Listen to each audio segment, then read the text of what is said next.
Bora lá. Deixa eu ver se já apareceu aqui. Atualizando. Bora lá. Beleza? Bom, boa noite a todos. A paz de Cristo. Estamos aqui para mais uma live, mais um tema daqueles, né? Que nós já sabemos que são polêmicos, mas são temas que também entendemos que são necessários, porque, bom, diante do que nós temos visto, né? Em relação a principalmente aos nossos dias, a tudo que está acontecendo, liberalismo teológico de um lado, macumba gospel do outro, e nós aqui tentando, né, levar esse evangelho genuíno, que é o que nós acreditamos, né, o evangelho de Cristo, uma teologia saudável, como resposta, né, aos falsos profetas, aos mentirosos, aos vagabundos da fé que insistem, né, em se perpetuar aqui no nosso meio. Enfim, estamos aqui então hoje, já com o Leclerc aqui ao vivo. O Leclerc já está virando. Na verdade, o Leclerc já é sócio, né, do Evangelho Negociável, né? Já está aqui com a gente há um tempo.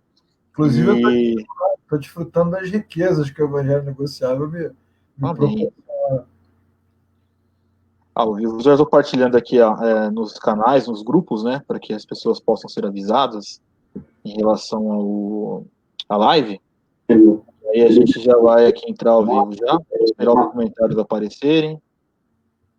E vamos falando aí. Deixa eu só compartilhar aqui nos grupos. Isso aí, Estou compartilha aí. mandando no Telegram também, geral. Não sei se alguém já comentou alguma coisa. Pelo menos pra gente aqui os comentários ainda não apareceram, né? Então, vou colocando aqui. Deixa eu compartilhar nas outras páginas. O bom é isso, né? Que eu tenho uns amigos meus que eles me dão acesso a algumas páginas, né? E aí eu consigo compartilhar as lives em algumas páginas aí. Legal. E dá para dar aquela divulgada. Vou colocar aqui. Compartilhar em um grupo. Tem o grupo do Evangelho Negociável, ao vivo. Vou compartilhar. Já mandei no Telegram, já mandei em tudo que tem lugar que você imaginar. Aqui no Reforma também.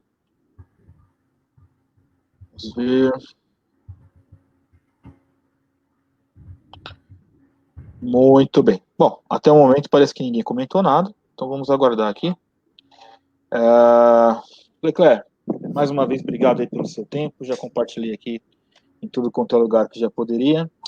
E te agradeço novamente pelo fato de você estar aí, né, disponibilizando seu tempo para enriquecer aqui o conteúdo, né, dessa live, que é sempre muito enriquecedor. E dessa vez nós vamos fazer uma abordagem aqui um pouco mais crítica, né, em relação ao que nós temos visto. Já falamos um pouquinho dessa série que assim, na verdade foi você que sugeriu nessa série, que é a série Desconstruindo, né? Então nós já fizemos aqui uma live que nós desconstruímos a confissão positiva e a falsa teologia da prosperidade também.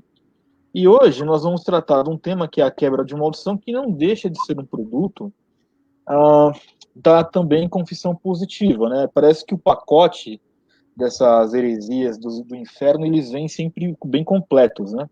O cara vem com uma teologia da confissão positiva, aí o cara enfia um monte de doutrina no meio do pacote, inclusive essa doutrina da quebra da maldição, que, na verdade, aprisiona muitas e muitas pessoas em muitas igrejas que tratam, né, essa doutrina como sendo algo vivo, como sendo algo bíblico, ou às vezes que, na verdade, não sustenta, né, algo assim ainda que seja bíblico, mas que, na grande maioria das vezes, impõe isso na sua doutrina a título de mandamento. Ou seja, a pessoa ela chega na igreja, e aí ela faz, né, alguns dizem aceita Jesus ou reconhece Jesus como Salvador, e aí não basta isso. Ele tem que passar pelo curso de cura interior e libertação, pela quebra da maldição, porque afinal de contas, né, o cara está com um demônio carregado de 350 milhões de gerações para trás, e aí após esse processo, após tudo isso, ele está apto a servir, a fazer alguma coisa, ou a viver a tal da vida em abundância.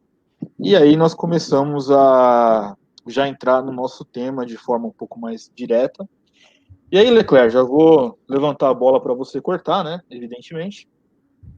O que nós podemos falar sobre a origem dessa doutrina mentirosa sobre quebra de maldição? Bom, Márcio, primeiro, boa noite para você, para os nossos amigos aí. Já temos agora vários amigos em comum, né? Graças a Deus. Estava vendo aqui, a Ellen entrou aqui. Boa noite para Ellen. Boa noite.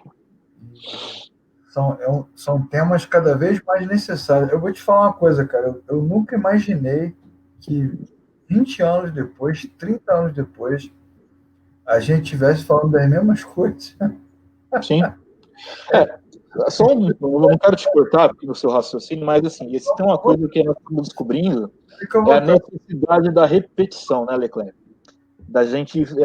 Você vai ver, por mais que as lives estejam gravadas, eu acredito que daqui uns 3 anos, até menos, talvez, nós tenhamos que trazer esses temas de novo à tona. Verdade. Porque não tem como, né? Assim, mais falado, mais desconstruído que já foi, e o tanto de gente que volta e meia me procura, muito provavelmente devem procurar você também, para falar dos mesmos problemas. Então, eu já me acostumei. Antigamente eu pensava assim, não, mas eu já falei disso. Mas hoje eu vejo que retomar alguns assuntos são importantes. Pois é, e é impressionante como essas coisas vão voltando, né? A gente fez aqui, para quem não assistiu, eu e o Marco fizemos já 2 lives relacionadas a esse tema. Fizemos a primeira com relação à teologia da prosperidade, fizemos a segunda para falar da batalha espiritual e agora vamos falar da quebra de maldição. Então, podemos dizer que é a trindade satânica da confissão positiva. Porque, na verdade, tudo nasce com a confissão positiva nas décadas de 1940, 1950, 1960 nos Estados Unidos, com o nosso queridíssimo amigo Kenneth Hagin. Se você quiser saber mais um pouco dessas origens aí, porque nós temos grande apreço. Olha o estrago que o cara fez, meu irmão. 70 anos depois, 80 anos depois, nós estamos aqui falando com o mesmo problema. Falando do mesmo problema. E se você quiser saber mais dessas questões, porque hoje a gente vai ficar mais na questão da maldição hereditária. Então, vale a pena você acessar as outras lives que você pode encontrar aqui no Evangelho Negociável ou na Oficina da Palavra, estão as lives lá também, discutindo esses temas. O Kenneth Hagin, que não foi o idealizador da doutrina, mas foi o cara que mais difundiu a doutrina, ele criou uma teologia, um ensinamento que nós já explicamos aqui, que se chama o ensinamento da confissão positiva, que tem algumas questões que ele aborda relacionadas ao poder da palavra, à autoridade espiritual, ao controle do mundo espiritual, que ele ensinou pra caramba. Então, durante muitos anos, isso foi propagado nos Estados Unidos, e nós explicamos aqui o que isso gerou e quem foram os líderes que depois espalharam pelo mundo. Benny Hinn, né? Peter Wagner, essa galera aí que fez a coisa se morre cerulo, fez essa coisa se multiplicar. Inclusive, eu fiz uma live semana retrasada. Gente boa, né? Com o Dr. Paulo Romero, né? O Dr. Paulo Romero, inclusive, na live, ele vai explicar que esteve no seminário do Morre Cerulo. Ele escreveu um livro muito legal chamado Super Crente, em 1993. 93. Olha o tempo. Se você pegar o livro do Paulo Romero, Super Crente, e ler agora, parece que a situação está acontecendo mesmo. Hoje. Impressionante. E ele combate bastante esses ensinamentos. A confissão positiva, que é a teologia que ensina que você tem autoridade, que as palavras têm poder, e que, nesse sentido, você pode governar o mundo espiritual e trazer à vida que você vive as coisas que você estabelece no mundo espiritual, ela deu origem a ensinamentos básicos. A teologia da prosperidade, que nós já explicamos aqui, que diz que a pobreza é efeito do pecado, da queda, e a riqueza é a restauração de todas as coisas. Sim. A batalha espiritual, que fala muito dessa coisa de guerra entre anjos e demônios. Nós também explicamos a beça sobre isso aqui. Na live com Paulo Romero, ele fala muito sobre isso, de como o Brasil viveu uma época enorme dessa coisa de batalha espiritual, hinos de guerra, músicas de guerra. Músicas proféticas, né? Proféticas. Hinos de guerra. Exatamente. E agora a gente vai botar a cereja no bolo. Vamos imaginar que a gente esteja fazendo um bolo aqui, eu e o Marco, né? Fizemos a massa com batalha espiritual e teologia da prosperidade, e agora vamos chegar com a cereja do bolo, que é a quebra da maldição. E por que a quebra de maldição é a cereja do bolo? Por que a quebra de maldição é a cereja do bolo? Por uma questão muito simples. Porque a quebra de maldição se tornou o fundamento do neopentecostalismo brasileiro, dos anos 90 e início dos anos 2000. Se tornou o fundamento do pentecostalismo brasileiro. Inclusive, nós temos aí a Igreja Universal, né, a Igreja do Valdomiro, lá, mundial, e a Igreja do R.R. Soares, a Igreja da Graça. Todas essas igrejas vêm com uma pegada muito forte nessa questão de maldição, quebrar maldição, romper cadeia, romper corrente, romper cadeia, romper corrente. E a maldição hereditária nasce também com o nosso amigo Kenneth Reagan, né? Que agora, que é essa quebra, né, que eles colocam de... na verdade, desculpa te interromper de novo, mas assim... Mas tá tranquilo. Vamos lá. Na verdade, a maldição hereditária, ela tem um facilitador, que é a resposta pronta aos dilemas daqueles que entendem que servir a Deus significa estar isento de problemas. Então, o que é muito comum da gente ouvir? O cara tá com uma vida desgraçada por N razões que seja, e aí ele vai até a igreja para buscar uma solução. Ele já vai para a igreja com a motivação errada, porque as igrejas oferecem essa solução para ele. Não, vem aqui, você era mendigo, você vai ter um iate, como a gente costuma ver nos comerciais até hoje na TV. Exatamente. E aí o cara chega lá, ele vira pro pastor e fala assim, mas pastor, por que essas coisas estão acontecendo comigo? Porque eu sou um cara bom, eu nunca fiz mal a ninguém. Aí o cara diz o seguinte, não, sabe o que acontece? Tem uma maldição hereditária na tua vida. Tem, lá atrás, há 10 gerações para trás, alguém da tua família fez um pacto com Satanás, é por isso que você não prospera. Então, a verdade é que a desculpa mentirosa, né, da maldição hereditária, ela virou o super trunfo ou o coringa de muitos pastores pilantras que, quando recebem as pessoas na igreja desse jeito aí, ele não quer tratar da pessoa, ele não quer ensinar a verdade. Olha, sua vida está ruim, isso não significa necessariamente que a origem é um pecado, ou é uma brecha, alguma coisa desse tipo, como muitos também ensinam, né? O cara não quer ter esse trabalho. Ele prefere espiritualizar, porque essa macumba também está dentro do cara, né? Ele fala o seguinte, olha, é maldição hereditária, tem que fazer um processo, você tem que dar o dízimo, porque você na sua geração tem o pecado da retenção do dízimo, verdade. Tem que dar um dízimo profético, e aí os seus caminhos vão se abrindo, né? Na verdade, é um espiritismo, né? É uma umbanda velada, travestida de igreja, porque eles atacam os sintomas das coisas, né? Não as causas. E quando propõem alguma causa, propõem uma causa mentirosa, né? Não, o problema é a maldição hereditária. Nós já explicamos aqui nas outras lives que essas teologias, que envolvem muita questão do misticismo, né?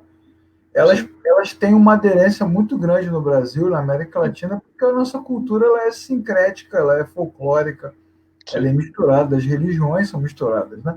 Então, o brasileiro, ele é, por natureza, supersticioso, místico. Né? Você vai lembrar, né, Marco, há 30, 40 anos atrás, a gente tinha a caixinha de promessa, lembra? Você comprava os evangélicos? Há 30 anos eu lembro, 40 não, porque eu ainda não tenho 40. Mas eu lembro. Vinha numa louça, né, uma louça bonitinha e tal, e aquilo nada mais é do que superstição, né? Você pega ali um versículo, né, puxa da caixinha ali para ver o que vai ser do seu dia, uma palavra quase que uma coisa de cigano. Pois é. Então isso está na natureza do brasileiro, do latino. E aí essas coisas pegam aqui. O Kenneth Reagan falou muito sobre isso. Ele explica na teologia dele que muitas coisas que nós sofremos hoje são consequência de pactos, de problemas que aconteceram no passado, que vêm se desdobrando. Então, teu avô, tua avó, tua bisavó, teu parente lá fez alguma coisa que não devia ter feito há um século, 2 séculos atrás, e aí os caras, então, vão dizer assim, é por isso que esse negócio está respingando em você. E como nós já explicamos aqui nas nossas lives, isso faz todo sentido na nossa cultura, todo sentido. Que você pensa assim, pô, eu sabia que tinha alguma coisa errada. Eu faço tudo certo, o negócio não Deu funciona. tudo errado para mim, né? Tá Sempre certo. deu tudo errado. É isso mesmo, pastor. O senhor tem razão. Tem alguma treta aí. Bom, mas aí como é que esse negócio chegou no Brasil? Que eu acho que talvez seja o aspecto mais importante de a gente levantar. Primeiro, a editora e livraria Donep publicou nos anos 90 um livro da Marilyn Hickey chamado Quebrando a Cadeia da Maldição Hereditária, que vendeu horrores no Brasil. A Marilyn Hickey é uma pregadora americana dessa mesma linha, que explica tudo sobre maldição. Agora, o livro que explodiu mesmo, que rasgou as editoras e arrebentou a boca do balão, foi o livro do nosso amigo Jorge Linhares, né? Bênção e Maldição. Esse livro. Olha, falando nele, eu estou com um trecho dele aqui. Febre. Oi?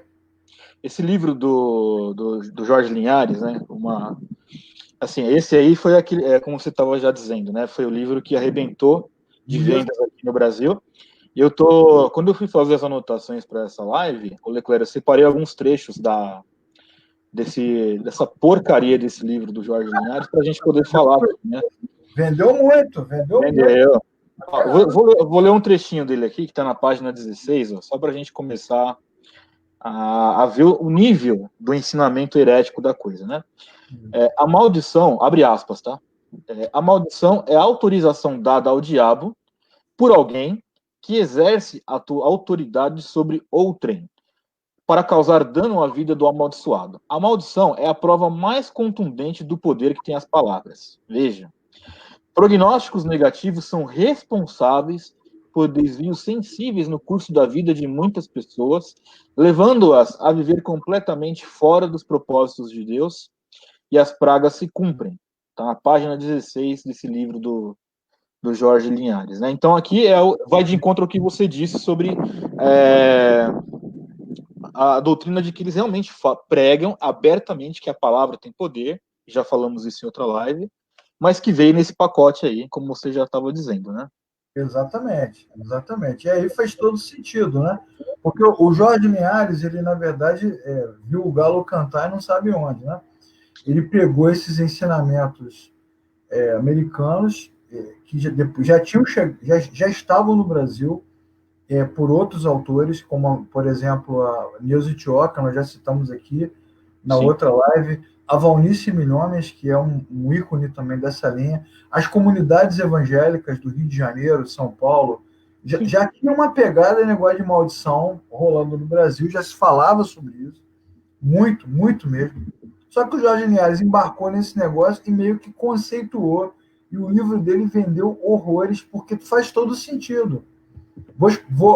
Então, para a gente começar a conversa, Marco, assim, contextualizar a nossa argumentação e depois a gente refutar isso biblicamente, que eu acho que é o que importa para as pessoas, eu quero citar algumas coisas aqui que o Jorge Linhares ensina no livro dele, que repetem os ensinamentos americanos e são as coisas que pegam, que colam, né, no coração dos nossos irmãos. E eu quero aqui, na nossa live, dizer o seguinte, que os irmãos acreditam por duas razões. Primeiro, porque faz sentido pra caramba.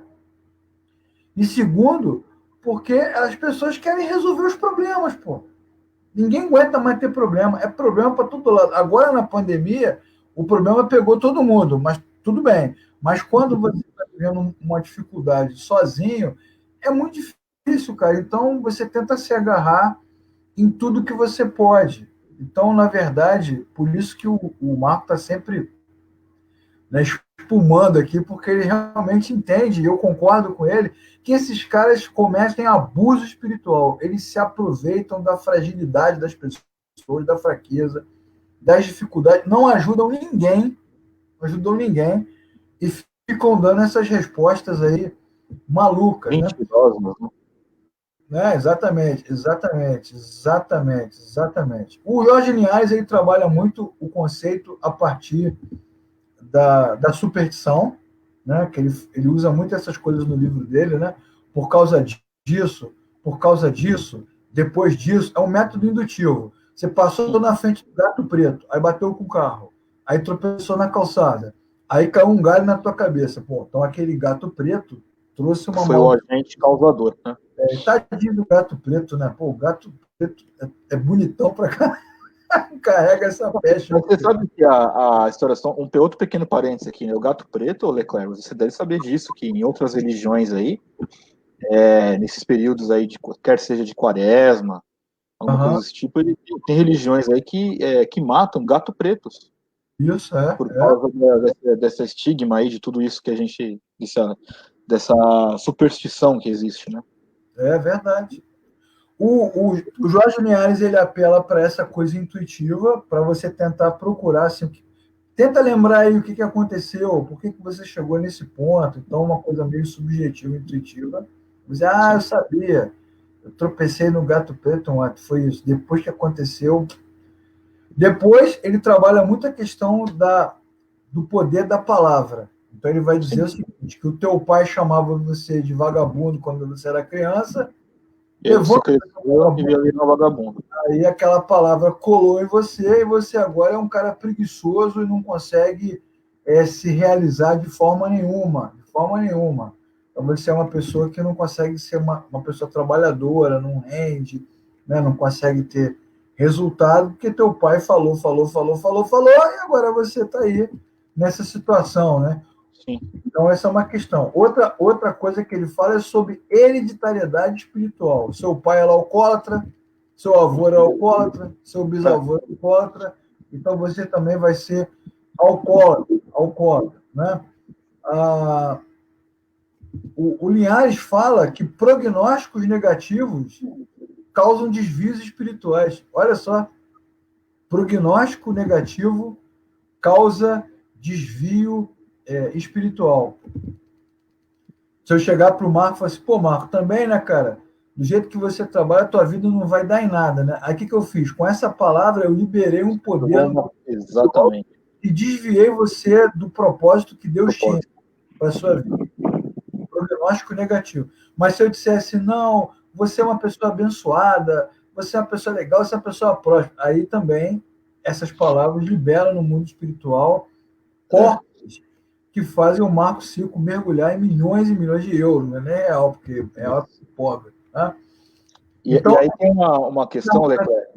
Só para eu fechar isso aqui, Marco, nessas argumentações você vê o Jorge Linhares repetindo a questão da confissão positiva, né? Sim. Poder das palavras que quebram coisas que foram estabelecidas no passado. Essa questão do prognóstico, né? Falar coisas ruins e coisas boas, né? Me lembra de um fato não tão antigo, assim, não é recente, mas a igreja também passou por essa, né? Alguém, eu não me lembro os autores, mas acho que foi por volta de 2009, 2008, mais ou menos, faz alguns anos, lançaram aquele livro lá que chama O Segredo, que basicamente é uma confissão positiva, e cada um a seu modo de ver, de ter uma cosmovisão, né? E eu lembro, cara, que eu tinha uns amigos meus que eram da igreja, que é essa igreja do Kenneth Hagin. Não é bem a igreja dele, mas é a igreja que mais divulga, né, as doutrinas deles, que é a Verbo da Vida. Eu tinha pessoas que eu conhecia que eram próximas ao Verbo da Vida, né? E os caras falavam desse livro aí do Segredo, dizendo o seguinte, não, o Segredo, olha que interessante esse livro, O Segredo, né? Ele nos ensina a ter fé, as pessoas estão ali falando pra gente ter fé mesmo que não fale de Deus. Veja o tamanho do absurdo, né? Como estas coisas, elas ganham moradas, e eu cheguei a testemunhar pastores indo para os seus púlpitos com o livro O Segredo nas mãos, para ser usado como base de pregações, como base de doutrinas, enfim. É igual a cabana, né, cara? O pessoal usou a cabana, tá usando tudo. Olha, semana passada, hoje é sábado, não. Essa semana, Leclerc, tem coisas que acontecem com a gente que a gente fica chateado, sabe? Essa semana, eu vendo os status do WhatsApp dos meus contatos, eu vi uma pessoa que eu gosto muito, passando os trechos do filme da Cabana. Esse foi o filme que mais Deus falou comigo. Eu fico olhando, falo, meu pai do céu. Esse nosso mundo não é fácil, cara. Me dá é o que a gente está falando. Assim, o brasileiro é naturalmente místico. Sim. Naturalmente supersticioso. Sim. Então essas coisas colam. O Jorge Linhares, cara, eu conheci o Jorge Linhares pessoalmente, tá? É um cara gente boa pra caramba, cara engraçado. Então, assim, até o jeito dele ser gera empatia. Você olha para ele e pô, esse cara não deve estar. O cara tá me enganando, ele tá falando uma coisa séria. Tem um trecho do livro dele que ele diz que abençoou o pé de abóbora. Você já leu essa parte do livro dele? Ele abençoou o pé de abóbora, né? Ele disse, eu que abençoo. E depois deu abóbora em profusão. Ele conta no livro que ele abençoou o pé de abóbora. E o pé de abóbora começou a se multiplicar. E eu já participei de muitos eventos, né, com americanos, com brasileiros, conferências, congressos. Cara, os caras são carismáticos. Marco, você que está ouvindo a gente aqui, você que está assistindo, que vai estar assistindo ao vivo, vai assistir depois. Se você viu uma mensagem dessa, uma pregação, um culto, e você se sentiu assim tocado, sensível, e não se sinta culpado, porque esses caras são carismáticos, entendeu? Eles têm eloquência, eles têm força, e você fica na dúvida, tu dá uma balançada, porque os testemunhos, os depoimentos, as histórias são impactantes. São impactantes. O evangelho que a gente ensina, tanto no Evangelho Negociável como na Oficina da Palavra, é muito sem graça.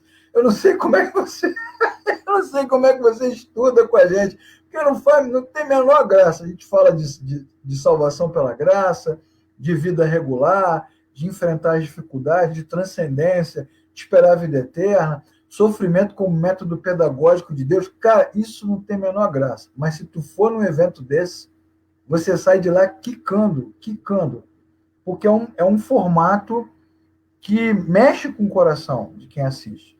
Então é compreensível. O Jorge Linhares é carismático. Era, né? Não sei como é que ele está agora, mas é carismático. Você vê essa coisa do pé de abóbora.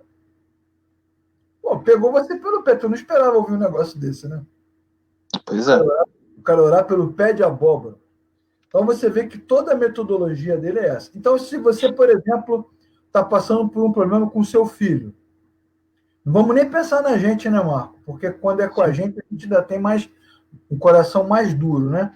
Mas um filho nosso está com um problema lá, um problema físico, de saúde, mental. Aí chega um cristão desse e fala assim, poxa, caramba, você já pensou se na sua família não tem alguém, um avô, uma avó, uma tia? Rapaz, você vai caçar esse negócio porque você quer resolver o problema. Não adianta. Você quer resolver o problema. Todo mundo se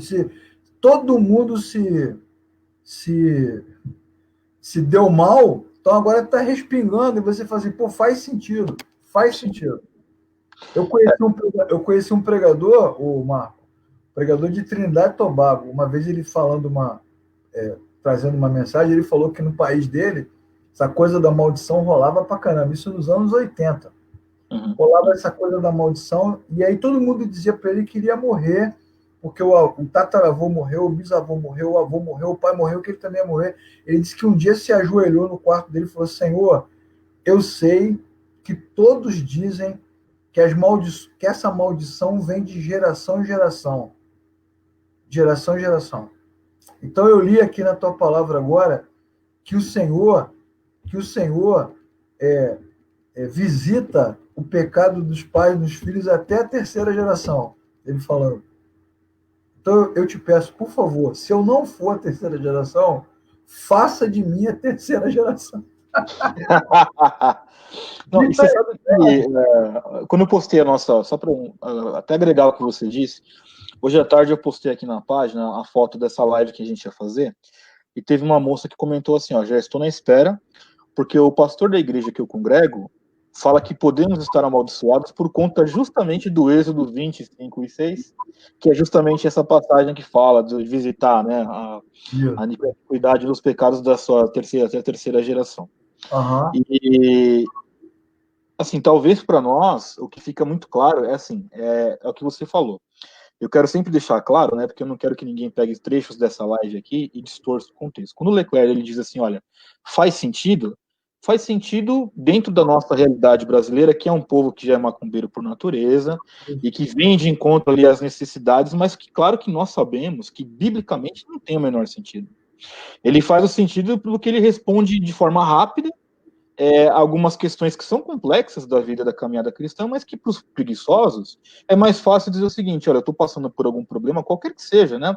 É mais fácil já achar a culpa na terceira, na quinta, na quarta geração para trás da gente, espiritualizar o que não é espiritualizável, e isso eu acho gravíssimo, porque eu vejo que os cristãos eles confundem uma vida espiritual com uma vida de utopia, né? Uma coisa é você viver a sua espiritualidade cristã, orações, né? Os dias das angústias, as nossas orações conhecidas, partilhadas, conversar com um amigo cristão, confessar, isso é uma coisa que tem a ver com a espiritualidade bíblica. Agora, espiritualidade não significa não assumir responsabilidades, que é a grande válvula de escape. O cara chega na igreja e aí é onde o ego dele é massageado, né? Tá dando tudo errado, mas eu acho que eu sou uma vítima de tudo, aí ele acaba descobrindo que ele é uma vítima, entre aspas, de 10 gerações para trás, porque alguém fez uma coisa errada, então ele é o bode expiatório da vez. E isso é muito ruim. Assim, a gente vai destrinchar algumas coisas, mas assim, eu acho que o grande ofensor de toda essa mentira, essa baboseira da quebra de maldição, é a banalização da obra da cruz, porque é como se fosse o seguinte: olha, Jesus morreu na cruz, mas não é o suficiente. Jesus morreu na cruz, mas você tem que passar pela quebra da maldição, senão você não vai comer o melhor dessa terra, senão você não vai ser abençoado. E a forma como esse povo gospe na cara de Cristo na cruz me incomoda muito, porque, na verdade, o cerne do evangelho é essa boa notícia, né? Que alguém morreu por nós.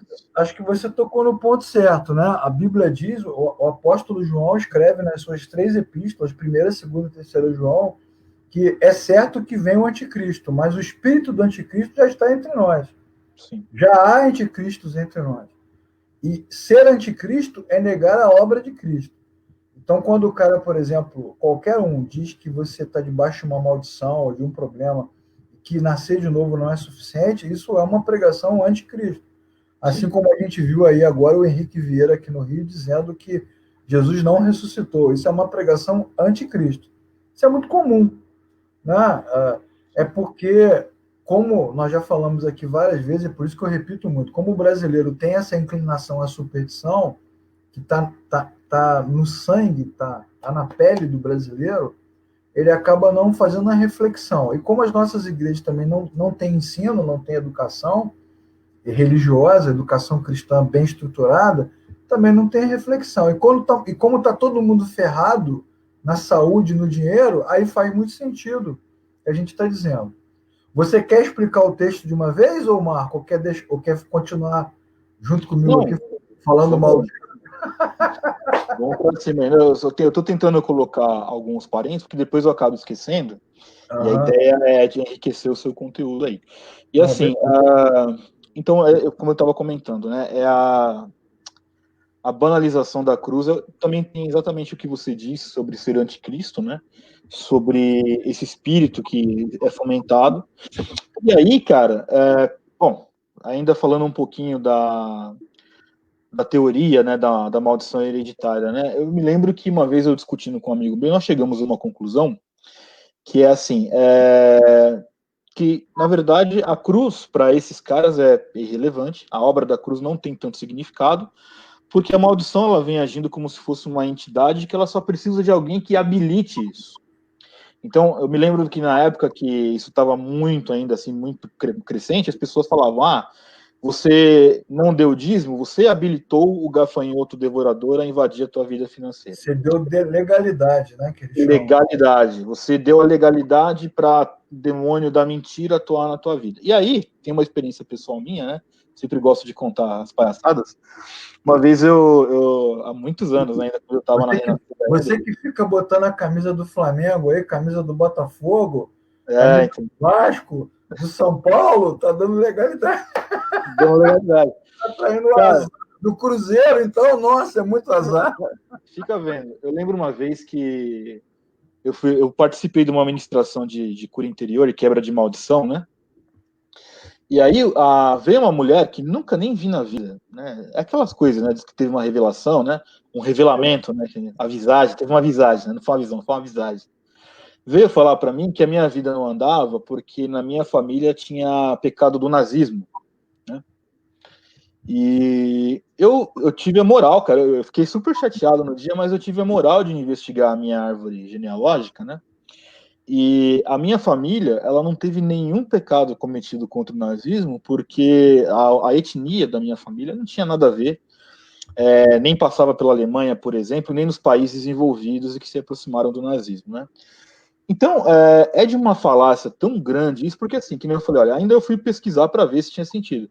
Mas quantas pessoas aceitam isso abertamente, né? Uma vez uma amiga minha me contando que ela foi numa ministração dessa aí, e aí uma mulher veio e revelou para ela, não, você tem pecado de homossexualidade na vida dela, e a menina nunca teve desvio de comportamentos homossexuais, né? Não, mas alguém da tua família, ela começou a argumentar, falou, não, mas eu gosto de homem, não tem isso de gostar de mulher, né? A menina falando, não, não, mas então aí vem a argumentação, se não é você, é alguém da sua família. Se não foi sua mãe, foi sua avó, bisavó, e aí fica uma coisa absurdamente vaga, e aí é até contestável, por exemplo, se foi Deus que revelou, não foi, mas se tivesse sido, como é que Deus revela as coisas pela metade, né? A pessoa tem a revelação, ela tem só um esboço da revelação, né? Então, todo esse pacote junto, ele encontrou realmente muita acolhida nas igrejas nessa década de 90, porque é o que você falou, era revolucionário, no sentido pior possível que podemos chamar de revolução. Isso respondia aos anseios mais comuns da vida. Olha, por que as coisas vão mal? Vão mal porque você tem um problema de maldição hereditária, né?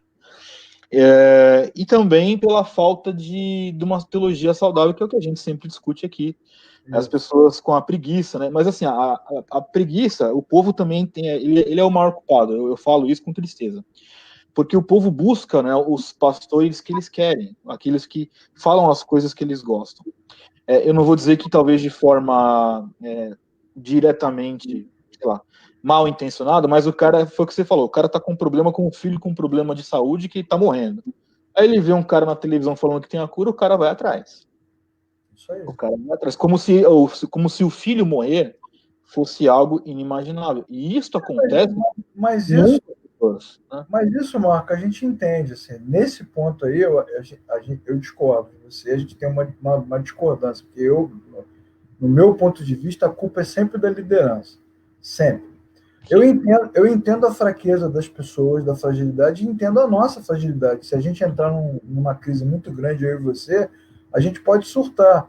Moisés briga com Deus, Elias briga com Deus, Abacuque briga com Deus, Pedro briga com Jesus, todo mundo briga. Assim, o ser humano tem dificuldade de se relacionar com as coisas que Deus está fazendo, e quando Deus compartilha a sua vontade, aí nego surta mais ainda. Então, isso é compreensível. Agora, o que é incompreensível são as lideranças evangélicas, principalmente de igrejas históricas, batistas, congregacionais, presbiterianos, os caras que as igrejas mais novas a gente também entende, mas as igrejas mais conservadoras, que têm história, embarcar nessa viagem, cara, para manipular as pessoas, né? Hoje, o que a gente observa aqui no Rio, principalmente, as comunidades abriram mão da escola bíblica, não há mais ensino das escrituras, os pastores são inabilitados. Quando você vai para o seminário da aula, os alunos não querem aprender. Já falei isso aqui nas lives também, já falei isso várias vezes. Você vai dar aula, o aluno não quer aprender, ele quer te ensinar, ele vai lá para debater o que ele pensa. Para debater o que ele pensa. Eu fiz um evento aqui no Rio uma vez, que é um evento que eu coordenei durante anos, a Semana Teológica, e o tema daquele ano foi livre exame, sim, livre interpretação, não. E a gente trouxe vários caras para falar, um deles foi o Luiz Saião. O Saião, que é hoje aí uma das maiores autoridades em exegese no Brasil, ele veio dar palestras sobre hermenêutica, a palestra dele é sobre interpretação. E tinha a preleção da noite e a reunião da manhã, onde ele abria para perguntas e respostas. De manhã teve um cara lá, um líder de uma igreja pequena, com toda a sua liderança. Ele levou uns 10 ou 15 caras para assistir com ele a palestra. E no meio da palestra, o cara que não estava lá para aprender pegou um recorte do Saião e fez uma afirmação, provavelmente baseada em algo que ele ensinava na igreja. E o Saião desmontou a afirmação dele em 1 minuto. Dali para frente foi 40 minutos de bate-boca. Entendeu? Então, o que a gente observa é que as lideranças e os aspirantes à liderança não têm um desejo, e muitas vezes não têm habilidade para ensinar a Escritura. E aí cai nessas falácias. Esse texto, por exemplo, de Êxodo 20, que é o texto mais famoso, né? Na verdade, não é o mais famoso, mas é um dos mais usados, provavelmente um dos mais usados, onde Deus fala, né? Eu, Deus zeloso, castigo os filhos pelos pecados dos seus pais até a terceira, quarta geração daqueles que me desprezam, mas trato com bondade até 1000 gerações aqueles que me amam. Então, você que assiste uma preleção dessa, a menina que te procurou, que te mandou uma mensagem, o cara fala para você na preleção que a maldição ela passa de geração em geração até a terceira geração. Tá, mas você nunca parou para pensar que se o teu pai, por exemplo, foi crente ou você é crente, então isso significa que a graça de Deus, a bondade, a justiça e a prosperidade vai até a 1000ª geração? Se 3 gerações depois existe maldição, então o mesmo texto vai afirmar que 1000 gerações depois serão abençoados. O que é isso? Nós somos Jedi? É isso? Geração 1000? Por 1000 gerações eu treinei os guerreiros Jedi, diria o pastor Yoda. É isso que nós somos agora? Então, você não está nem pensando, né? Porque, na verdade, o hebraico, a língua hebraica não é igual à língua portuguesa. A língua portuguesa tem mecanismos de construção, a língua hebraica tem outros mecanismos de construção. No português, por exemplo, você tem o superlativo. Então, você diria, Deus é santíssimo. Mas lá no texto bíblico está lá santo, santo, santo. Não quer dizer que cada santo significa uma coisa. Então, essa maneira de escrever, façamos o homem à nossa imagem e semelhança. Ou então, amarás o Senhor teu Deus de toda a tua alma, de todo o teu conhecimento, de todas as tuas forças. Isso é uma forma hebraica de dar ênfase. De dar ênfase. Não quer dizer que cada palavra tem um significado, mas quer dizer que elas são colocadas ali para dar ênfase. Então, na verdade, o texto que você está lendo aí, que você ouviu de Êxodo 20, que é um texto que se usa muito, Êxodo 20, versículo 5, versículo 6, na verdade, ele dá 2 ênfases. Primeiro, ele dá ênfase na consequência de atos errados. Então, é muito possível que atos errados, problemas errados, coisas ruins na vida se prolonguem por um tempo. E que Deus realmente está ali exercendo o seu juízo por um tempo. Entretanto, o texto dá ênfase maior ainda na bondade de Deus, ou seja, onde abundou o pecado, superabundou a graça. A misericórdia triunfa sobre o juízo. O amor de Deus prevalece. Então, na verdade, o texto está dando ênfase e não está dizendo que a maldição se prolonga. Está dizendo que é ênfase. E qual é a ênfase do texto? É que a bondade de Deus, a misericórdia de Deus é muito maior, é muito mais longa, é muito mais infinita, muito mais gloriosa do que qualquer tipo de mal que possa afetar a nossa vida. É o contrário. Na verdade, a má intenção de quem ensina é tão grande que leva você a um entendimento contrário àquilo que o texto diz. Oposto. Sim. Oposto. Deus está dizendo, mesmo que você faça um monte de bobagem, teu pai fez bobagem, teu tio fez bobagem, você fez bobagem, e muitas vezes você colhe o que você fez, é ruim, ficou ruim, mas eu quero dizer uma coisa, muito maior do que a bobagem, do que o mal, é a minha bondade e a minha misericórdia. Se o mal pega 3 gerações, a minha misericórdia pega 1000 gerações. Então fica tranquilo, porque o mal vai acabar e Deus vai permanecer para todo sempre. Amém. Bom, é isso, cara. Vamos aí tocando para não perder o fio da meada, né? Você já tinha falado um pouquinho do modo que o Jorge Linhares tinha colocado e meio que, vamos assim dizer, postulado esse tipo de doutrina aqui no Brasil através do livro dele. Então, ok. E também sabemos que, além do que sustenta, né, as opiniões do Jorge Linhares, que são fragilizadas até pela lógica do argumento, não há sentido em ter eles como uma doutrina. Mas é interessante os caminhos que muitos outros foram percorrendo no sentido de achar, de alguma forma, um jeito de provar que a quebra de maldição é realmente algo real. Vou te dar um exemplo de coisas que eram comuns, que talvez você provavelmente já tenha falado, né? Alguém já tenha te dito isso. A história com Pedro, de Pedro e Jesus, né? Que Pedro ele nega Jesus 3 vezes, né? E depois, em um momento posterior, Jesus ele pergunta 3 vezes também a Pedro: Pedro, tu me amas, né? Então tem gente que sustenta que quando você vai para uma doutrina de quebra de maldição, um culto de quebra de maldição, né? Não dá nem para chamar de culto, né? Seria um movimento ali, uma reunião de quebra de maldição. Isso, ritual, né? Você vai ali para o descarrego da quebra de maldição.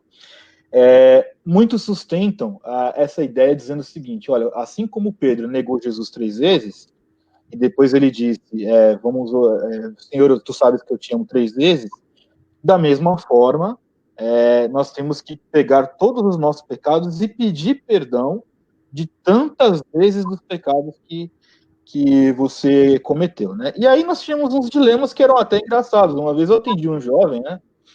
Que ele veio de uma igreja dessas aí, o cara falou que ele tinha que pedir perdão por quantas vezes ele tinha se masturbado, e o cara não lembrava. E aí, da mesma forma que você tá rindo, eu também dei risada, né? Eu peguei e falei, cara... Tadinho do rapaz, né? Aí eu dei uma zoada, né, pra descontrair, né? Falei, faz uma estimativa aí, por ano. Quantos anos de vida ativa você tem? Você começou com 12, né? Falei, então, quando você tá com 20 agora? Faz uma estimativa e você fica pedindo perdão aí, né? Fala assim, eu peço perdão 10 mil vezes por esse pecado aqui, porque não tem lógica, né? Como se Deus fosse um Deus idiota, né? Com todo respeito, assim, que eu digo, porque é um argumento que não é o que representa a minha verdade, mas, assim, eles realmente acreditam que Deus é um Deus cretino, porque não é incapaz de entender o que é um pedido de perdão, assim por dizer. E uma vez isso também é influência do paganismo e do catolicismo romano, né? Essa coisa da repetição, das romarias, né? Das rezas. Isso é a gente já falou isso nas outras lives, né? O catolicismo romano / latino-americano é muito presente nas igrejas evangélicas. A gente repete muito método, impressionante. Sim. A gente saiu da igreja católica, mas a igreja católica não saiu da gente de jeito nenhum. Exatamente. No próprio ritual dessa quebra de maldição, Leclerc, a repetição que uma das grandes evidências de como essa doutrina é falaciosa. Um exemplo, né?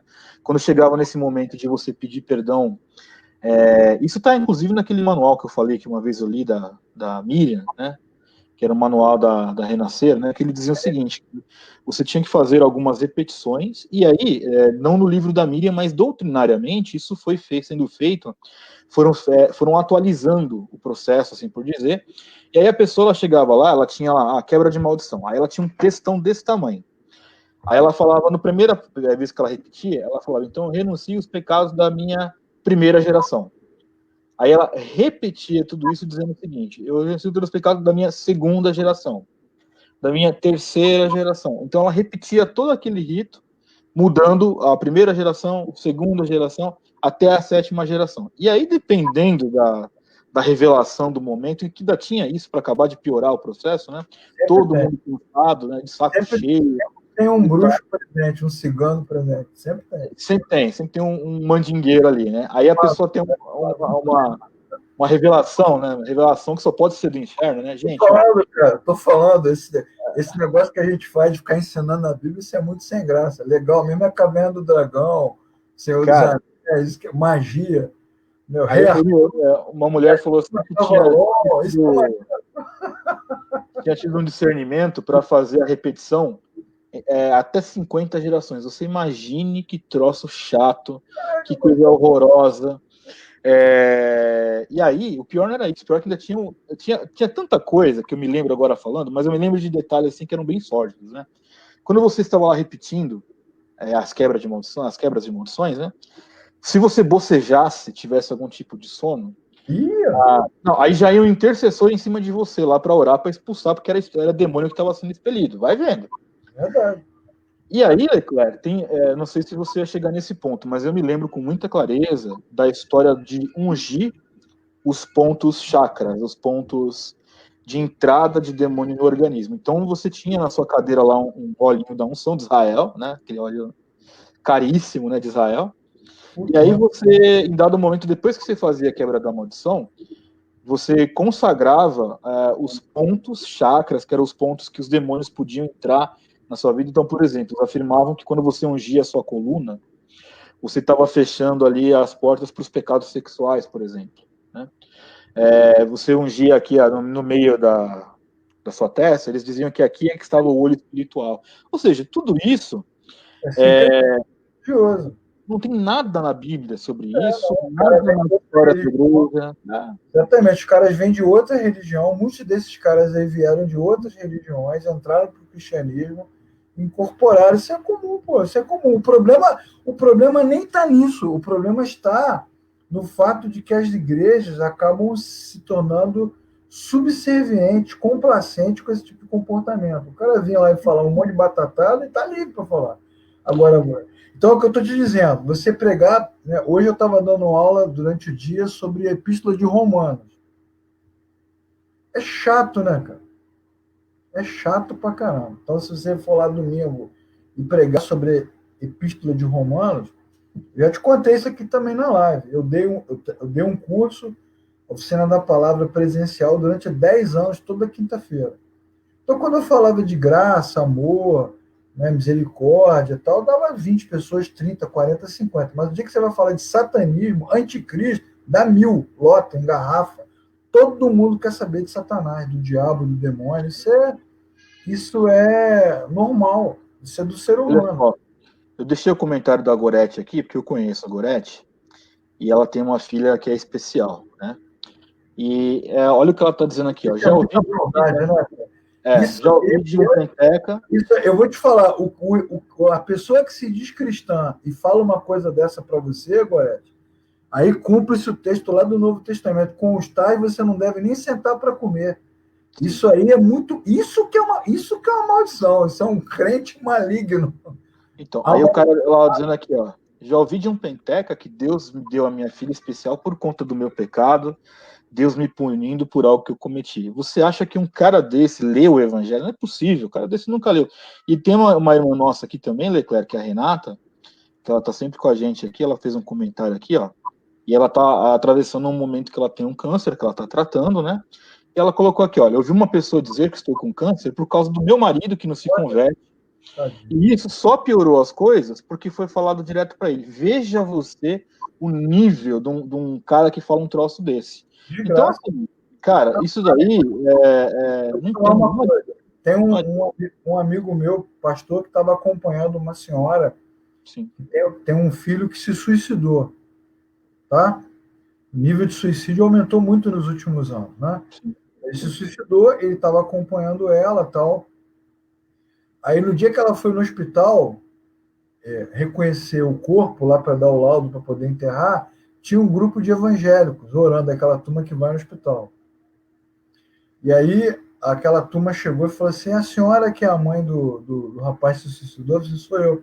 Poxa, que pena que ele foi para o inferno, né? Meu pai do céu. Cara, eu tô falando, cara. Isso tá entranhado na nossa cultura. Está entranhado na nossa cultura. Nossa cultura é voodoo, barra espírita, barra bruxaria, barra cigana, barra evangélica. E a culpa, para mim, né, a grande responsabilidade, essa é a minha percepção, é da liderança, que não ensina, cara. Você tem lá quantos e quantos cultos, é só você ver as lives aqui no Facebook. Não se ensina a escritura. Canta-se, canta-se, fala-se, é blá, blá, blá, mas a palavra de Deus não é ensinada. Então, nós temos uma geração inteira de cristãos perdida. Perdida porque não crê, perdida porque não entende, perdida porque está perdida mesmo, porque não foi ensinada, é incapaz de resistir a esse tipo de pensamento. É igual uma vez o cara falou para mim: olha, Deus mandou dizer para você não sei o quê. Você crê? Eu falei: não. Então você é incrédulo? Não, sou incrédulo nada. Se você vem com a mensagem de Deus, vem com endereço, vem com data, vem com hora, tira a onda de profeta comigo aí, agora vem com essa conversa fiada. Não, cara. Agora, quando o cara vai falar com uma pessoa como essa, está com câncer, um filho especial, a pessoa já está fragilizada. Então isso é maldade, isso é maldade. É isso mesmo. Isso é maldade. Não, isso aí, temos que orar, como era na época da Nova Era, que o cara invadia a tua casa para ficar investigando os seus objetos. Não, essa canequinha que está aí, ó, essa cor que você pintou. Então você já pega a pessoa fragilizada. Então, irmãos, irmãs, amigos e amigas aqui do Evangelho Negociável, você tem que fugir desse tipo de gente. Que esse tipo de crente, que se diz crente pelo menos, é pior do que qualquer maldição hereditária. Ele está ali no teu cangote, ferrando com o teu cérebro, ferrando com o teu pensamento, deixando você confuso. Aqui, ó, a Giselane colocou aqui uma coisa bem interessante, né? Nós colocamos um texto aqui esses tempos, né? E tem, inclusive, lá no site do Evangelho Negociável, só um pequeno parênteses sobre o suicídio, né, que você comentou. E nós temos uma argumentação, né, que o suicídio, né, de um cristão que se suicida em um momento de desespero, nós acreditamos que não vai para o inferno, e destrinchamos no texto por que não acreditamos, chamaram a gente de satanista, por exemplo, que nós estamos incentivando, né, o suicídio, e você vê o antagonismo da coisa. Em nenhum lugar do texto nós dizemos, não, pode se suicidar que você vai para o céu tranquilo. Nem é essa a argumentação. Ô, Marco, tem um pregador famoso no Brasil, que eu não vou citar o nome, que ele se especializou durante anos em pregar sobre satanismo e mensagens ocultas, que também tem a ver com maldição, esse negócio de mensagem do rock and roll, música oculta, Disney, coisa oculta, essas coisas malucas aí, que é só para oprimir as pessoas. Esse cara ficou durante anos falando da influência de Satanás. O filho dele se matou. Eu sei. Okay? Então, não vou citar o nome aqui porque não convém. Quem quiser. Eu sei de quem está falando. Se jogou na frente de um trem. Sim. E depois ele gravou um vídeo aqui no YouTube para dizer que o filho morreu daquele jeito, que Deus tinha um propósito. Então, meu amigo, tem propósito no caso do filho dele, né? Mas não tem propósito. Os outros. Então, aí, nesse vídeo, você entende duas coisas. Primeiro, que é um pensamento religioso furado, maluco, inadequado. E segundo, ele é um cara igual a gente. Eu até me compadeci vendo o vídeo, fiquei até compadecido, tá vendo? O cara tá sofrendo. Aí, quando ele sofre do mesmo problema, ele fica procurando respostas onde aquela situação se encaixa. Aí é fácil, né? Aí é fácil, quer dizer, o filho de todo mundo que se mata vai para o inferno. O dele não, o dele morreu com um propósito espiritual. Então, amigos e amigas, não caiam nessas falácias. A palavra de Deus nos ensina. Para ensinar a Bíblia é chato. A palavra de Deus nos ensina em Efésios, no livro de Efésios, um texto muito bacana, muito pedagógico, que é a armadura de Deus. A armadura de Deus. O escudo da fé. A fé consolidada, o capacete da salvação, a espada da palavra, o capacete, a certeza da salvação, a fé em Cristo e a espada, que é a palavra, são armaduras que nos protegem desse tipo de ataque. Inclusive, o texto fala, né, que a armadura de Deus, quando ela é bem colocada, ela nos protege dos dardos inflamados do inimigo. Exatamente isso. Você que está sob ataque, essas setas elas vão entrando. Por quê? Porque o conhecimento da palavra é frágil, a fé é frágil, é sincrética, é misturada. Aí qualquer coisa cola, porque até eu aqui, o Marco, e tantos outros irmãos que estamos há anos estudando, ensinando, quando a gente fica fragilizado, fica, pô. Sim. Claro. Elias, o profeta, ficou fragilizado. Ficou triste. Moisés ficou triste. Os caras ficam tristes, é sempre ser humano. O apóstolo Paulo reclama com Timóteo: pô, fiquei sozinho, me abandonaram, ninguém me defendeu, fui ao julgamento, ninguém estava lá para me apoiar. Então, isso é da humanidade. Agora, imagine estar fragilizado sem o conhecimento da palavra, sem a clareza da fé, sem a certeza da salvação. Aí ferrou, cara. Aí a gente é alvo. Esse texto de Efésios é muito legal porque ele fala sobre isso, né? A couraça da justiça. Olha, tudo que a fé, né, faz com a gente, nos guarda. Calçar os sapatos, as sandálias do evangelho. Isso nos protege. Aí a gente está apto. Davi também fala isso no Antigo Testamento, né? O Senhor é o meu sol, o meu escudo.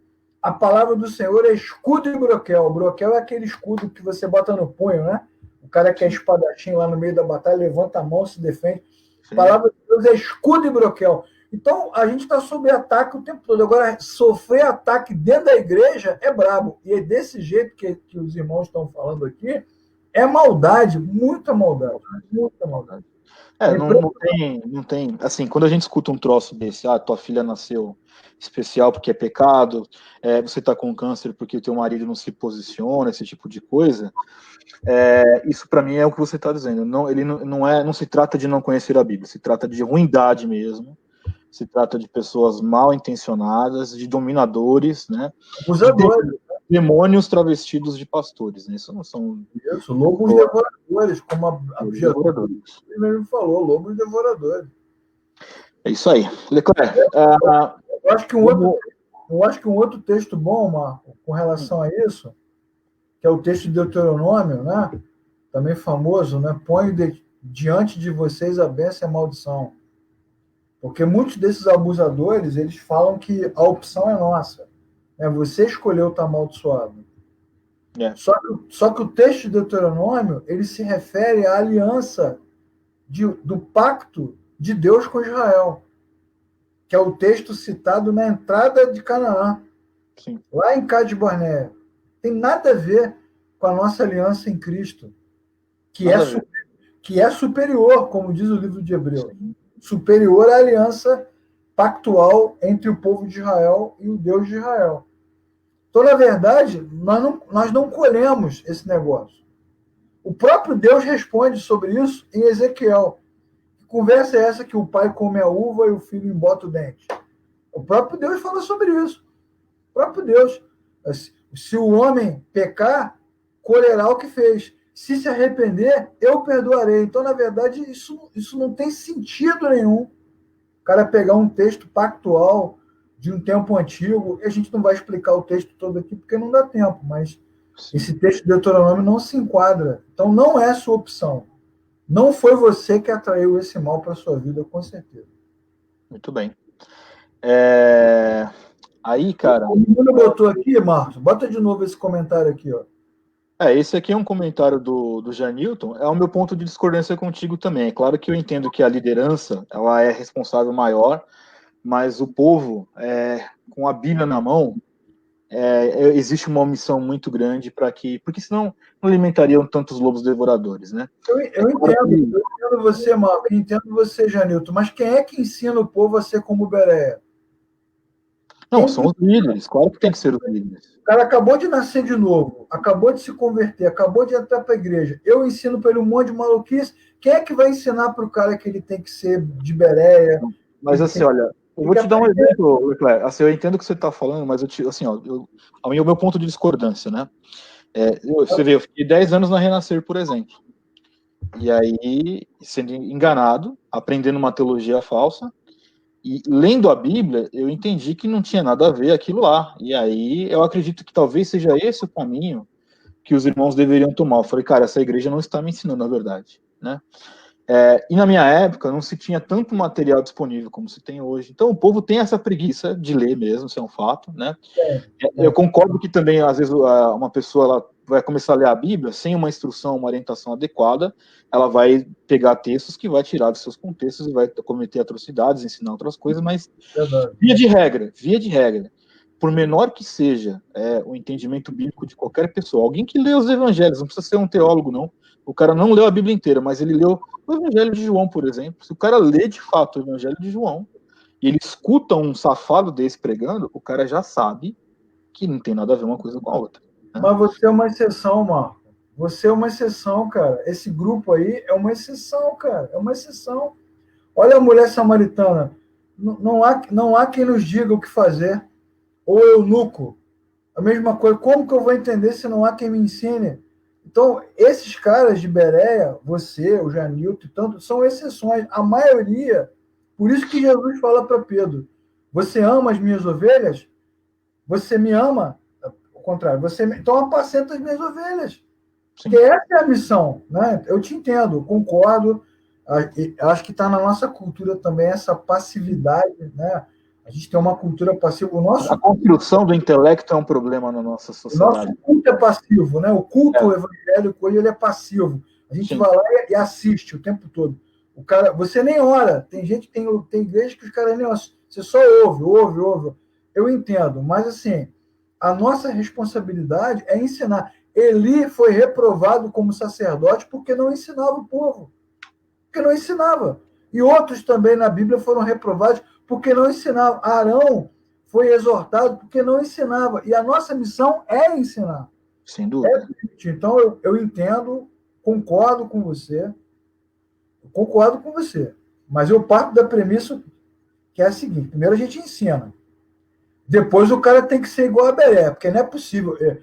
Uma vez um garoto aqui do Rio, que era seminarista aqui no Rio, presbiteriano, e estava passando por um problema com depressão, síndrome de pânico, aí ele me ligou, pô, Leclerc, teve um cara aqui em casa, que é a igreja tal, não sei de onde, falou que enterraram um negócio para mim, não sei aonde aí, e que isso tá me deixando maluco. Aí eu falei para ele no telefone, pô, cara, você é um cara presbiteriano, você fez seminário, cara.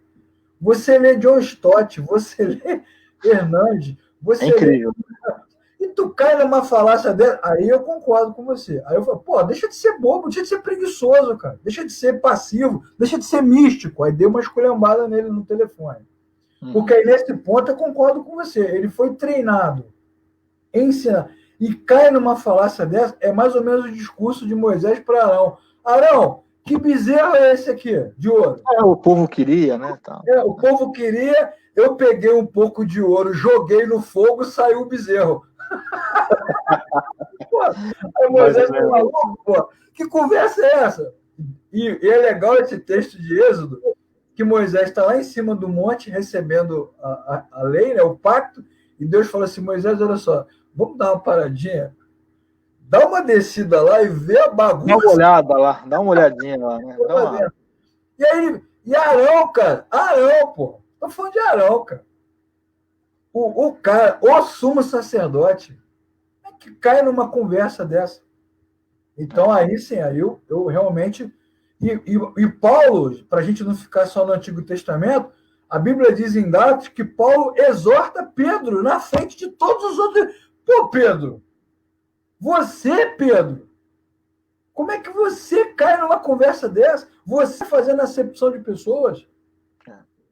Paulo, cara, ó, para você repreender Pedro, na frente de toda a liderança da igreja primitiva, pô, tu tem que ser muito macho, cara, tem que ser muito corajoso. Ô, Leclerc, vou botar um comentário aqui, eu sei que o tema aqui é outro, mas acho que vale a pena dar uma pincelada rápida aqui, ó, um rapaz comentando aqui, olha. Existe cobertura espiritual humana, aqui é uma afirmação dele, né? Pois alguma pessoa nos ganha para Cristo e temos essa pessoa como pai na fé, então é como se essa pessoa tivesse uma cobertura espiritual na nossa vida. Aí é a afirmação dele, depois vem a pergunta, né? Isso é verdade? Obviamente que não. Não existe esse negócio de pai na fé e nem aquela pessoa que te ganha, porque na verdade, qualquer pessoa que for...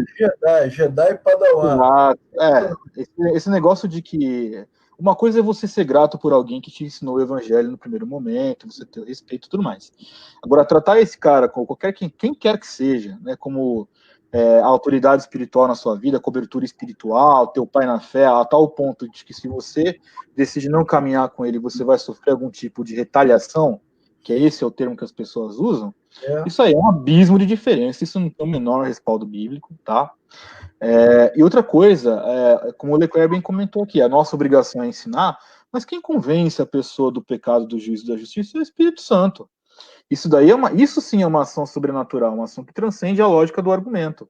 Né? Você pode falar para uma pessoa 100 vezes o que ela é pecadora, que ela necessita de arrependimento, mas quem convence uma pessoa dentro de si a esse nível de arrependimento só pode ser o Espírito Santo, não é o cara que te ganhou para Jesus. Primeiro que a gente não ganha ninguém para Jesus, né? Essa é outra falar totalmente. Você tá ganhando alma, quem ganha alma é vampiro, meu irmão. Exato.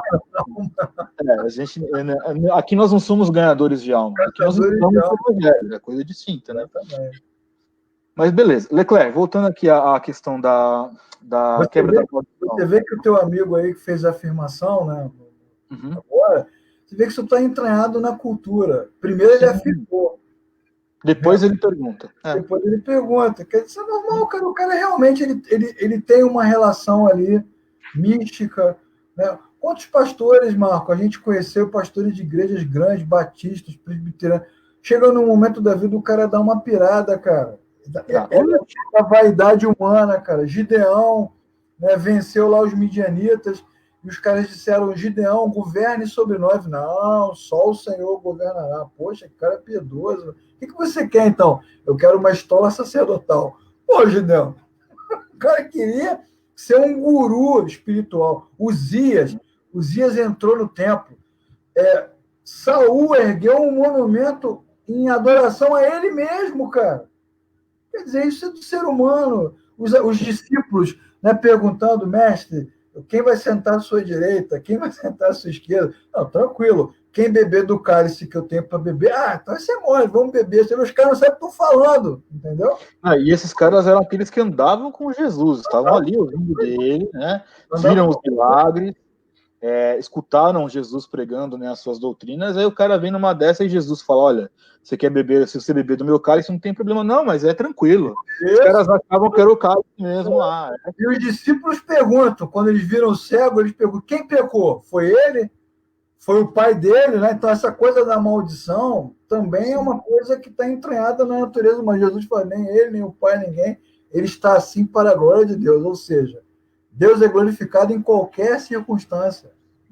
É uma maluquice. A gente já falou sobre isso na questão da... É que assim, é como a gente estava falando, né? Como o pacote ele veio completo, né? Isso, é um pacotão, é um combo. Então, quando a gente vê os desdobramentos, né? O cerne deles estão presos naquela ideia. Olha, porque assim, você já deve ter ouvido muito disso, né? Inclusive esses pastores aí midiáticos, né? Você nasceu para dar certo. Então, se você é um crente que tem as coisas que tá dando tudo errado na tua vida, tem algum problema, tem alguma maldição aí. Aquela música, vai dar tudo certo. Sim, exatamente. Como se uma vida que passe por tribulações não fosse uma vida que honrasse a Deus, inclusive, na tribulação. Então, isso é muito ruim, porque vai contra, né? É antagônico ao que nós lemos na Bíblia. Se você for ler a Bíblia, de fato, você vai ver o quanto de sofrimento, o quanto de personagens bíblicos enfrentaram o pior que poderiam ter sido enfrentado na época deles, e glorificaram a Deus, sendo isso que eles estavam passando, né? Passando por tudo isso, enfim. Então é muito tenso, né? Nós pensarmos aí que, assim, como eu sempre falo, né? Apesar de tudo, e hoje ainda tem muita vítima dessa mentira. Hoje é muito difícil a gente ter esse olhar compreensivo pelo fato de que hoje se tem acesso a muito material, a pessoa ela não precisa. Isso aí também é controvérsia, tá? Porque você sabe que essas lideranças são abusadoras, elas cercam as pessoas, elas dizem que você não pode ler, que você não pode estudar. Eu tenho um amigo, recentemente, ele falou para mim: pô, eu saí da igreja lá, o pastor proibiu os meus amigos de falarem comigo. Então, quem é que se submete a esse tipo de coisa? O pastor chegar para você: Marco, eu proíbo você de conversar com o Leclerc. Pô, quem é que se submete a isso, cara? Eu dou risada na cara. Assim, olha... Mas a gente dá risada, porque a gente já está num nível de esculacho muito grande. Mas os irmãos, cara, eles se sentem pesados. A Giselane mandou aqui uma mensagem, que agora eu já não sei onde ela passou aqui, mas essa história da manipulação, pegando um gancho do que você está falando, né? Esse negócio da cobertura espiritual, que manipula demais, ela falou que ela comentou que ela conheceu um casal que, de tanto ficar falando pro tal do líder espiritual da vida deles, do cara não dava um passo sem falar pro líder, o líder descobriu as coisas que a menina gostava e chavecou a menina e saiu com a menina que era a filha espiritual deles. É triste, mas é tão comum, é tão normal de ver. Eu já ouvi casos muito parecidos e muito semelhantes. É bizarrice do negócio. Mas você vê, esse cara que conversou comigo é militar, pô. O cara é inteligente. A gente até já falou isso em outra live, né? Porque a religião é coisa de ignorante. É nada. É engenheiro, é empresário. A religião é sedutora. Ela é sedutora. O cara é um empresário águia. Ninguém engana ele. Ele arrebenta no mercado financeiro. Ele pressiona os concorrentes. ele dialoga com o fornecedor, ele barganha preço, ele domina o mercado. Na igreja, ele é um cordeirinho. Ele tem um medo dessa coisa do divino, né? Lembra até a história de Rasputin, né? Rasputin fez isso com os czares russos. Mesma coisa. Sim. Beleza. Leclerc, mais algum comentário aí sobre a falsa doutrina aí da quebra de maldição, que nós já A gente poderia falar, eu acho que seria também importante falar sobre aquele texto do Novo Testamento, de Mateus 12, 29, que fala do homem forte, né, do valente, né, que tem essas histórias, tem até música, né? O nosso general é valente. Tem. Entrei no terreno do inimigo, tem um monte de música que trata dessas questões relacionadas a esse tipo de invasão. Você tá rindo? Mas é verdade mesmo, cara. Os caras cantam isso, né? Essa coisa de você ir lá tomar, né? Tomei o que me roubou, né? Ou então Sim. tudo que Jesus conquistou na cruz é direito nosso, essas coisas de exigência, né? Ou como é que é aquela outra música? Restitui, né? Restitui. Quero de volta o que é meu. É meu. Quero é meu, pô. E Já aí pensou? os caras se apegam a esse texto de Mateus 12 para dizer isso, que essa questão do valente, que o homem forte é o valente, e que seria o diabo, né, e que os bens saqueados são as vidas resgatadas. Inclusive desse texto de Mateus 12, que vem a ideia do amarrar o inimigo, está amarrado. Tá amarrado, isso. Né? Tá amordaçado, né? Tá Quebrado. amordaçado. Cala a boca, diabo. Aquela música que o diabo tremeu, lembra dessa música? E o diabo tremeu. Lembra? E o inferno tremeu. Olha só, Leclerc, eu coloquei algumas coisas aqui que já foram faladas, mas só para a gente pontuar, né? Que assim, do ponto de. Eu deixei algumas anotações para a gente ir falando, né? Sobre a questão dessa doutrina mentirosa, né? Então, um dos grandes dilemas dela, das grandes contradições, é que ela anula a soberania de Deus na vida das pessoas, né? Quer seja para o bem, quer seja para o mal, eles limitam a ação de Deus e do diabo mediante a palavra. Então é assim, houve uma cruz, né, na história das nossas vidas, mas se eu não disser que está tudo quebrado, amarrado, amordaçado, saindo de 7 em 7 e não volta nunca mais, não funciona. Não funciona. A cruz é então para eles, para esses que defendem a quebra da maldição, a cruz é uma obra incompleta e não é suficiente em si mesma para mudar e para salvar, não tem uma conotação salvífica, né? A Marilyn Hickey, naquele livro que eu citei aqui, Quebrando a Maldição, Quebrando a Cadeia da Maldição Hereditária, é ela que fala sobre, vou ler um trechinho aqui do livro dela, ela fala o seguinte: o diabo é o valente, e o que temos que fazer é amarrá-lo, e depois nós lhe tomamos a casa, ou aquela cidade, ou aquela geração, e dizemos, diabo, espere um minuto, a minha casa, a minha geração, a minha cidade não pertence a você. Eu amarro você em nome de Jesus e você não vai fazer isso. E quando fazemos isso, rompemos a maldição em nome de Jesus. Você vê que ela dá um roteiro explicando. Sim, passo a passo, né? Exatamente o que você falou. E isso vem desse olhar dualista, né? É uma luta entre o bem e o mal. Existe um poder do bem, que é Jesus, que é sempre mais fraquinho, é o mestre dos magos. É o yin yang do evangelho, né? Que os caras falam, né? Tem o yin yang assim, né? E o diabo tá solto, né, cara? Tá livre, tá detonando. Já falamos isso em outra live, que ele tem o poder, dono da cidade, dono do estado, dono do Brasil, dono da África, né? Não é dono da Suécia, né? Só onde tá ruim. Exato. Onde tá bom, não tem demônio. A cabeça dos caras funciona assim, né?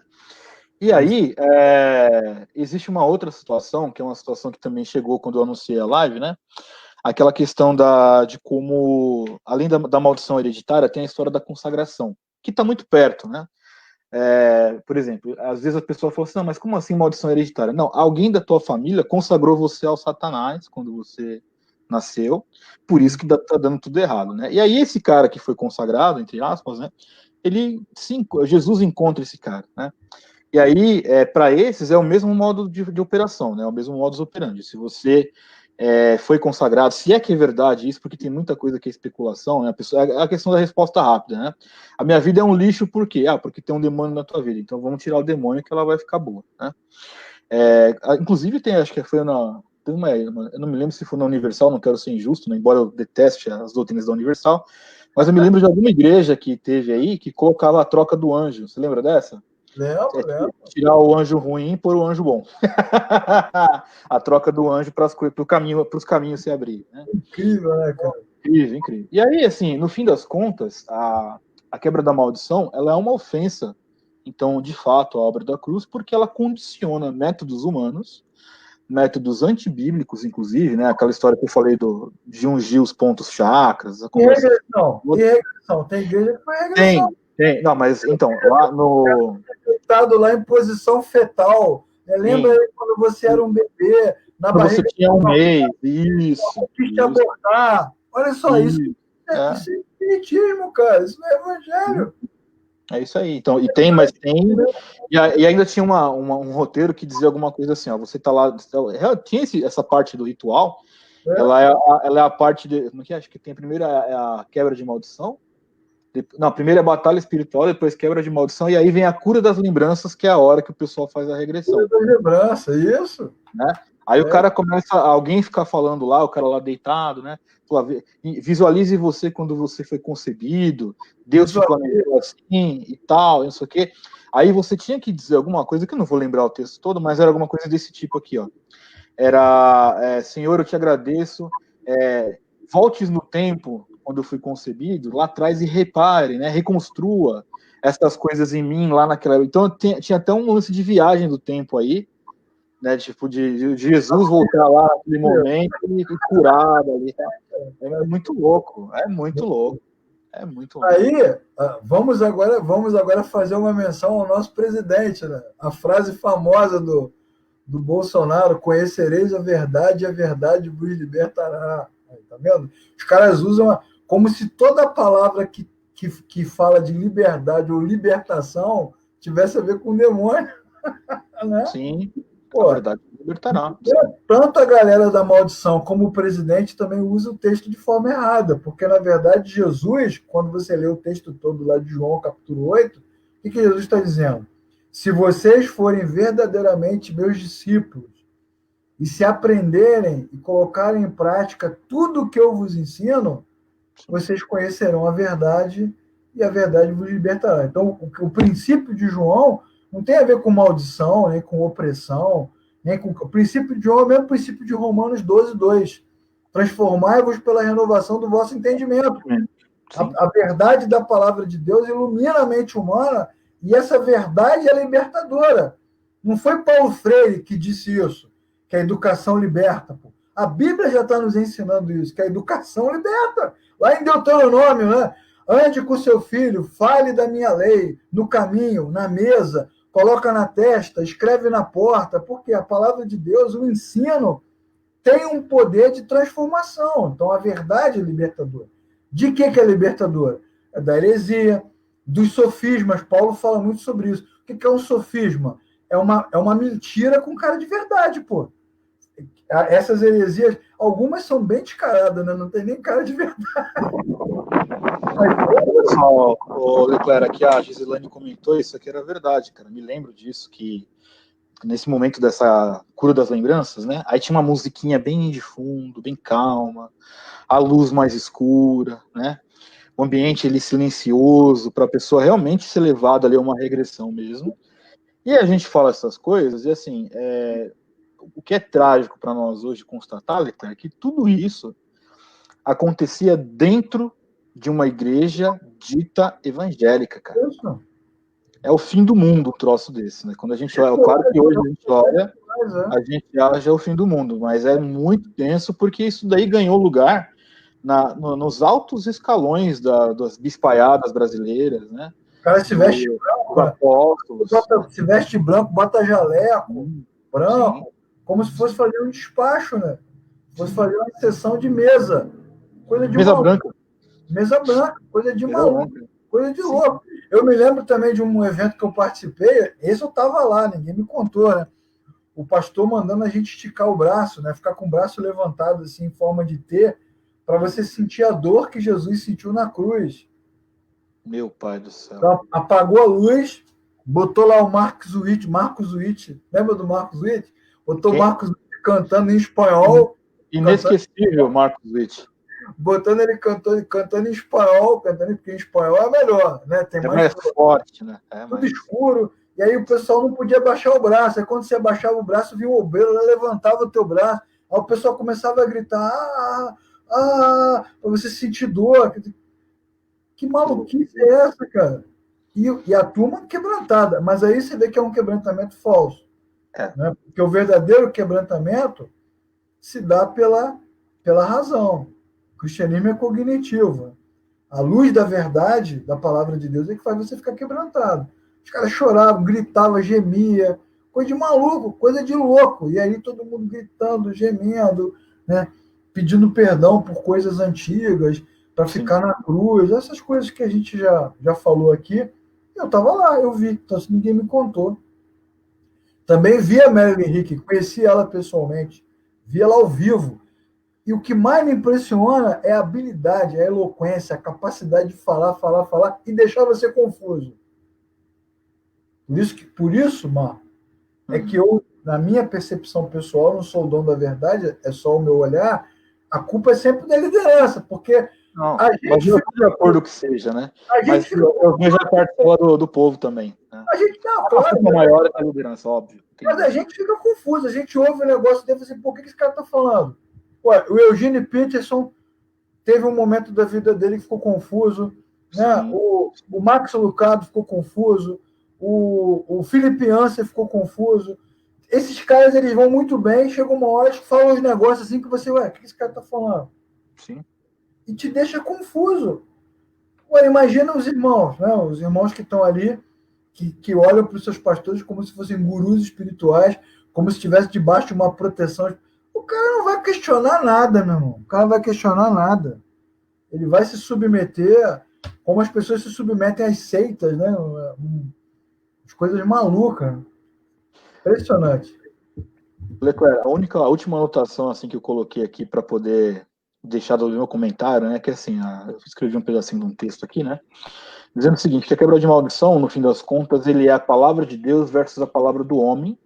E, tristemente, para muitos, a palavra do homem parece que tem mais poder do que a palavra de Deus. Isso, legal. E aí, queria ver o que você tem aí de considerações finais, porque já estamos aqui há quase 1h30, e o papo foi ótimo, está sendo muito bom. Mas, e tô vendo aqui que a gente precisa continuar com essas lives para falar de abuso espiritual, da cobertura espiritual que deve estar linkada com abuso, e o quanto de pessoas que se identificam. Por exemplo, aqui nosso amigo aqui, o Thiago Bandeira, falando aqui, né? Tá vendo? Não são com vários olhos, para vários significados, prosperidade, batalha e tal. Também tem isso, tinha gente que... Os caras vendem kit de óleo, Marco. Vários olhos diferentes. Aqui em São Paulo, Leclerc, lá no centro da cidade, ali perto inclusive da Praça da Sé, que é bem no centro mesmo, tem uma rua que se chama Rua Conde de Sarzedas, né? É uma rua onde o comércio gospel, ele sempre aflorava ali, né? Nessa rua da Conde de Sarzedas, quando eu ainda tinha coragem de ir lá, faz muito, não, eu falo porque eu ia lá porque as Bíblias eram mais baratas, né? Na Conde de Sarzeda tinha livrarias que eram reformadas, ali dava para você tinha um oásis ali no meio do deserto, né? Mas ali, a grande maioria do comércio, ele tinha o comércio, por exemplo, ternos pentecostais. Tinha uma loja lá de ternos pentecostais. Então você entrava, tinha o kit, o cara com... Não tô aqui desenhando dos caras, mas era assim, engraçado. Tinha o paletó prata, aquela camisa branca, a gravata vermelha, e o sapato combinando. Tinha o kit lá, e tinha os kits dos óleos também. Né? Então o cara pegava uma cestinha assim, vinha com acho que 10 óleos mais ou menos, aí tinha lá um óleo verde para prosperidade, o óleo azul para proteção espiritual da sua casa. Tinha até a receita do óleo. Você pegava o óleo na mão, assim, o vidrinho, tava lá. Esse aqui é indicado para você ungir pessoas que estão com problemas financeiros. Esse aqui é indicado para curar enfermos, por exemplo. Né? Ainda tinha essas coisas ainda, cara. O negócio era loucura mesmo. Doideira. Você ia lá, você comprava, né? Comprar. Opa! Você lembra, ô Marco? Não sei se você lembra. Você é do teu tempo. Você lembra da Ana Mendes, a mexicana, Não. que veio no Brasil? Rapaz, a Ana Mendes, cara, era muito cascateira. Ela vendia quadros que foram pintados por anjos. Ah, meu Deus do céu, cara. CDs de música evangélica que na hora da gravação os anjos cantaram no meio do CD. Ah, não, então assim, então sei sim. Exatamente. Sei sim. E a Então, Ana Mendes gostava muito de falar sobre essas coisas, porque esses caras da maldição, da prosperidade, da confissão, eles pegam muito essas coisas, né? O fio de prata do cálice de ouro, lá de Eclesiastes, né? O óleo de mirra, né? O componente da acácia. Aí vende isso para o cara, você vai comprar esse óleo aqui de mirra, que a mirra tem uma propriedade espiritual, não sei o que lá, não sei o que lá. É isso. Aí o cara que não tem coragem de entrar numa loja de macumba para comprar um quilo de vela, né? Ele vai lá e compra 1 quilo de óleo. ele vai comprar um óleo de mirra, que é a mesma coisa, um incenso. Exatamente, cara. Cara, a Ana Mendes era muito cascateira, cara. E eu lembro uma vez eu assistindo ela ao vivo, que ela teve aqui no Rio de Janeiro, a gente ficou assistindo assim, vamos ver o que ela vai falar. Ela acabou de falar assim, pô, não entendi nada que ela falou. Não entendi nada, né? Coisa de maluco, cara, coisa de maluco. Eu queria só, já que você falou das considerações finais, a gente vai lembrando da história, né? Eu queria falar o seguinte: de repente alguém está assistindo aqui, vai assistir depois, vai dizer, mas esses caras são os incrédulos, né? São os malditos incrédulos carnais. Será que eles não acreditam de jeito nenhum em maldição? Então não existe maldição? Bom, então eu quero dizer para você que a Bíblia fala de maldição. Não dessa maldição aí do Jorge Linhares, mas a Bíblia fala. A Bíblia diz no livro de Gálatas, capítulo 3, versículo 13, o apóstolo Paulo escreve aos cristãos da Galácia e diz o seguinte: Cristo nos redimiu da maldição da lei quando se tornou maldição em nosso lugar, porque está escrito, maldito aquele que foi pendurado no madeiro. Então a Bíblia fala de maldição. Que maldição é essa? Não é hereditária. Essa maldição é o pecado. É a ruptura Exatamente. que foi causada na queda, que nos afastou do Criador. Então, Cristo se tornou maldito por nós, quando ele foi pendurado na cruz, para nos livrar dessa maldição. Porque essa maldição, essa sim, é hereditária, nós cremos assim. Ela é herdada, ela passa de geração em geração. E não tem um homem, como diz o Salmo 14, não há um justo sequer, não há ninguém que possa se livrar dessa desgraça. Então, Cristo nos justificou pelo seu poder.